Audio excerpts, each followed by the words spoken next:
সালটা ছিল 2020। বালিগঞ্জ স্টেশনে সন্ধ্যা গড়িয়ে রাত নেমেছে। দৌড়ে ট্রেনের কামরায় ওঠেন, গোটা শরীর ঝলসানো, নষ্ট হয়ে যায় একটি চোখও। তখন থেকেই বারুইপুরের মমতা গায়েনের শুরু হয় জীবন যুদ্ধ। পাড়ার মোড়ে রুটি ঘুগনি বিক্রি করে চলছে জীবনযাপন।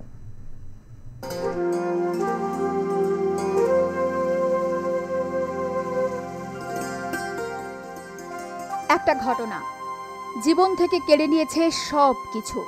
চাকরি গিয়েছে, ছেড়ে গিয়েছেন কাছের মানুষজন।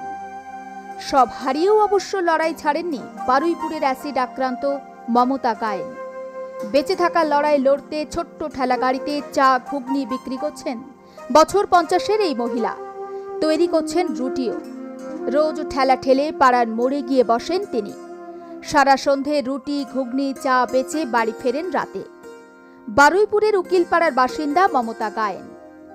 একসময় তিনি কলকাতার একটি বেসরকারি সংস্থায় রিসেপশনিস্টের কাজ করতেন। সংসার সামলে রোজ সকালে বারুইপুর থেকে ট্রেনে বালিগঞ্জ, সেখান থেকে কর্মস্থল। বাড়ি ফিরতেন বারুইপুর লোকালে। 2010 সালে এইরকমই একদিন কাজ থেকে বাড়ি ফেরার পথে অ্যাসিড হামলা হয় তার ওপর। বিভিন্ন হাসপাতাল ঘুরে প্রায় 1 বছরেরও বেশি সময় ধরে চিকিৎসা চলে মমতার। তবে একটা চোখ নষ্ট হয়ে যায় তার। এই ঘটনার পরই চাকরি চলে যায়, ছেড়ে চলে যান স্বামীও। শুরু হয় জীবন যুদ্ধ। হাল ছাড়েননি তিনি। মায়ের সঙ্গে একা থাকতেন। সুস্থ হয়ে হাসপাতাল থেকে ফেরার পরই মৃত্যু হয় তার মায়ের। আবারও একার লড়াই। নতুন কাজ খোঁজার চেষ্টা করেছিলেন মমতা, কিন্তু বাধা হয়ে দাঁড়ায় মুখে পোড়া ক্ষত। পরে অ্যাসিড আক্রান্তদের নিয়ে কাজ করা বারুইপুরের এক সংগঠনের সঙ্গে তিনি যুক্ত হন।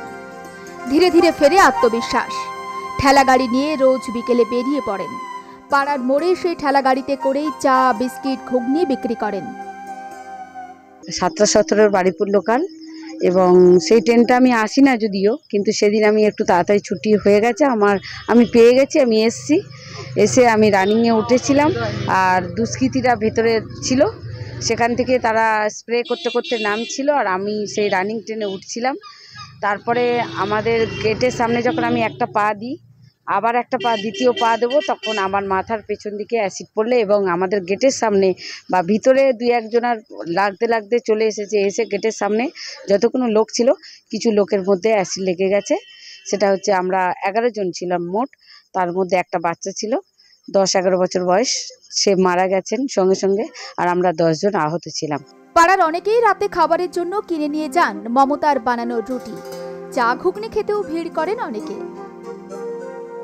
ওই একাই 100, আমরা এসে খাই, ঘুরে টুরে যাই। মানে এলাকার লোকজন কি খায় সেটা? হ্যাঁ, এলাকার লোক খায়। অনেকে এসে খেয়ে যায় সব দোকান থেকে, অনেকে এসে খেয়ে যায়। হ্যাঁ, ওনার রান্না টান্না সব কিছুই ভালো। উনি একা চালান, উনি একাই 100। ঘটনার পর থেকেই লোকজন তাকে দেখে এড়িয়ে চলে যেতেন। ক্রমশ নিজেকে গুটিয়ে নিয়েছিলেন মমতা, আর সেই থেকেই শুরু হয়েছিল জীবন যুদ্ধ। এখনো এভাবেই একা জীবনের লড়াই চালিয়ে যাচ্ছেন মমতা। দক্ষিণ 24 পরগনা থেকে বিশ্বজিৎ নস্করের রিপোর্ট, আর প্লাস নিউজ।